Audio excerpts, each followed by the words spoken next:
Galerinha, na aula de hoje vou mostrar e falar para vocês sobre variáveis e tipos de dados no JavaScript, tá bom? Lembrando que é sempre um conceito inicial para vocês terem esse contato inicial sobre essa linguagem que é incrível e bem complexa. Assim, ela é fácil de programar, mas ela é bem complexa, dá para fazer muita coisa nela, tá bom? Então vamos lá.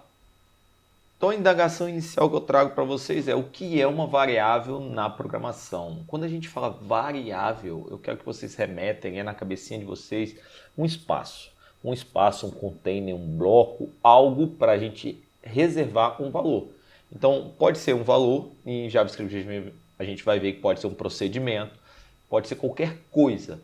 Mas aqui na computação vamos pensar ali num valorzinho, numa memória, num espaço, para a gente futuramente aplicar qualquer tipo de operação, ou função, ou procedimento. Ah, pessoal, você está falando então quando eu acesso um site pesado, com muita coisa funcionando, a minha memória do computador vai ser alocada, vai utilizar bastante? Exatamente, é exatamente isso que eu estou falando. Então, quando tem muita variável, quando tem muito procedimento, a gente vai sempre ver o nosso abinha ali do Google Chrome sempre aumentando de memória. Ele vai sempre consumindo mais, porque ele usa além da memória também o processamento do seu computador, usando como um intermédio ali o navegador. Legal, né? E aí, voltando para a variável, a gente tem aqui, ó, a respeito das variáveis, é que seu conteúdo pode mudar. Ele pode mudar. Aí eu falo, ele sempre poderá mudar. Por exemplo, tenta imaginar se eu tenho uma constante, um valor definido pela ciência, na matemática, como π, e eu quero que esse valor seja constante. Ele tem que mudar? Não faz sentido mudar. Então, o que JavaScript traz e vem evoluindo? Com a forma dessas variáveis, tá? Então, essa variável em si, ela não é necessário mudar. Então, a gente vai travar ela, a gente vai manter ela sempre viva na execução. E aí, navegando pela internet, olha só, me deparei com esse linkzinho aqui, ó. Eu vou clicar, vou deixar na descrição também para vocês visualizarem.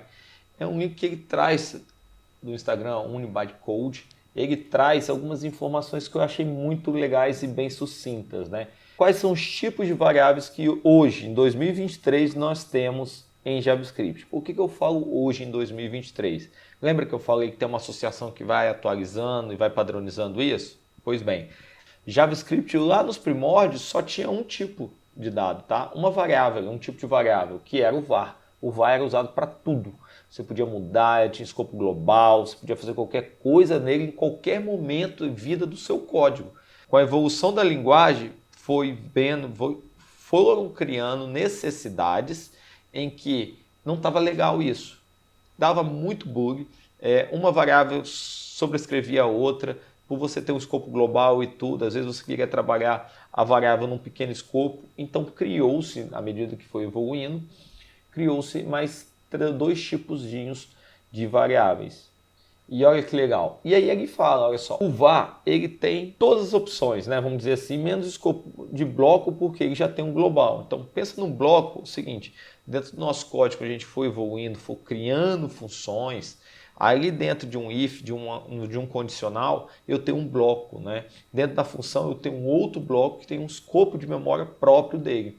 Então vamos pensar bem de levezinho. Enquanto var eu posso acessar esse elemento de qualquer lugar possível.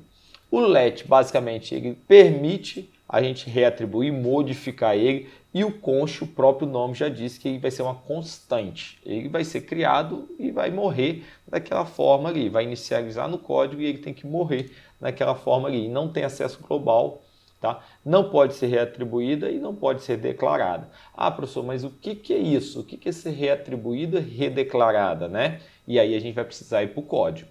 Na aula passada a gente fez esse escopo. O que eu vou fazer aqui? Vou comentar. Eu posso comentar com barra, barra ou com barra aqui. E posso trazer o seguinte, ó.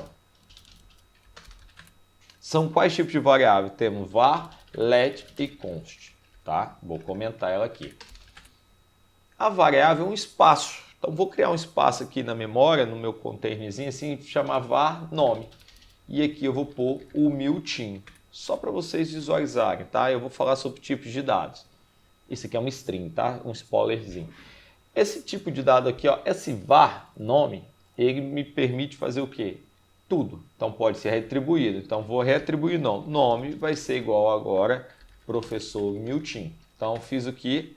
Aqui uma reatribuição. Eu tinha aqui um valor, eu atribuí esse valor e o nome depois eu atribuí ele. Como é que eu faço para visualizar ele? Professor, posso usar o console log, mandar imprimir nome, ou posso usar o alert, tá bom? Vou nome aqui e depois vou mandar imprimir o nome aqui de novo. Vamos visualizar isso no código. Ctrl Shift I, ó, Milton e professor Milton, tá bom? Então ele já mostrou aqui. Ah, legal, professor. Então eu vou tentar fazer uma redeclaração dele. Então, ó, var nome vai ser igual agora a 2, né? Ou var nome vai ser igual a professor. Ele não deu erro, tá? Inclusive ele não vai dar erro e também ele vai imprimir aqui, ó, perfeitamente. Viram? Então isso aqui é retribuição. O que que o let me permite? O let já me permite, ó, atribuição, reatribuição, tá vendo? E ele já não me permite uma redeclaração, ó. Ele não vai me permitir isso aqui, ó. Olha só, deu sinalzinho, ó, não permite, eu não posso redeclarar ele no mesmo. Eu posso reatribuir, não posso redeclarar. Eu já me deu um errozinho aqui também, ó. O nome já foi, né, instância declarada. Então, eu não posso fazer isso aqui. A mesma coisa que o const.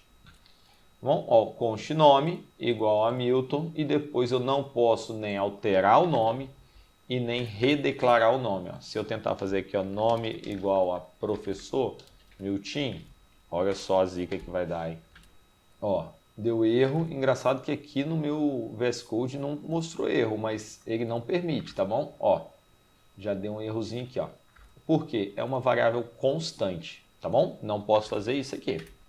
Muito menos redeclarar ela também não vai permitir, né? Ó, vai dar o erro. Aqui na redeclaração ele impediu. Engraçado, né? Aqui não, ó. Então, se eu comentar aqui, não posso e não posso. Beleza? Essa é a ideia, essas são as 3 variáveis. Por que que eu falo em 2023? Porque só pode sofrer alterações quando você estiver vendo esse vídeo. Então, sempre pesquise sobre o SMA, tá? Sempre dá uma olhadinha. Por exemplo, eu vim aqui, ó. Esse aqui é um site, né? Tem a documentação do próprio museu sobre esse tipo de variáveis. Então, eu acho sempre interessante vocês buscarem essa informação. Eu uso também livro, tá? Ó, só que o livro eu preciso comprar outro para ter acesso a essas informações. Então, na web aí já está mais fácil para vocês. E agora nós vamos para os tipos de dados no JavaScript. Então, sempre voltando, esse é o padrão mais recente que a gente tem do JavaScript. Ele aceita quantos tipos de dados? 7. Sendo 6 que chamam de primitivo e um objeto. E o objeto a gente vai usar bastante ele futuramente. Tá bom? Então eu tenho o booleano, que aceita true ou false, né? É true ou false, então é verdadeiro e falso, 0 ou 1. Null, lembrando que null é diferente de null, com tudo maiúsculo. O JavaScript é case sensitivo, então vocês têm que tomar muito cuidado com isso, que é muito comum ter esse tipo de problema.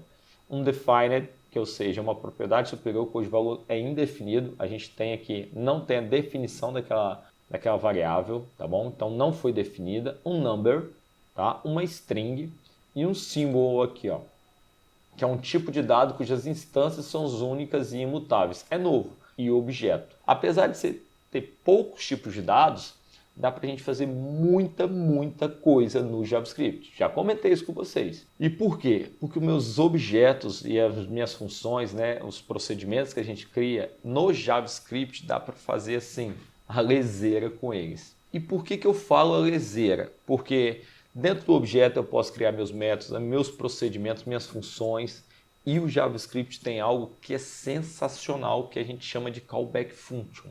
Que isso a gente vai falar em outras aulas, que é algo bem mais complexozinho de compreender e absorver, tá bom? Na próxima aula a gente vai falar de funções, trabalhando com funções, mas saiba que JavaScript é uma linguagem assim sensacional, simplesmente pelo uso desse callback function. Então fiquem esperando essa aula, porque isso vai mudar muito a vida de vocês sobre como pensar e manipular o JavaScript, tá bom? Então acho que é isso, espero que vocês tenham gostado e tchau, tchau, fui!